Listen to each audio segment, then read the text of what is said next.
ഹെബ്രായക്കാർക്ക് എഴുതിയ ലേഖനം 12:28 പറയുന്നുണ്ട്, ദൈവത്തിന് സ്വീകാര്യമായ ആരാധനകൾ സമർപ്പിക്കാം.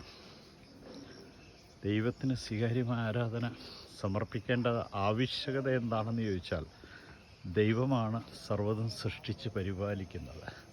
സർവത്തിൻ്റെയും ഉടയവൻ അവിടെ നിന്നാണ്. സാത്താൻ യേശുവിനോട് പറഞ്ഞത്, നീ എന്നെ ആരാധിക്കുക, സർവ്വതും നിനക്ക് ഞാൻ നൽകാം. സർവത്തിൻ്റെ ഉടയവനോടാണ് അവൻ പറയുക, സർവ്വതും നിനക്ക് ഞാൻ നൽകാം.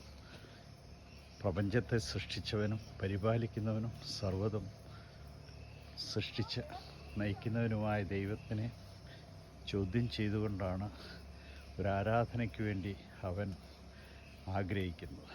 എന്നാൽ നിൻ്റെ ദൈവത്തെ നീ പരീക്ഷിക്കരുത് എന്നാണ് പറയുക.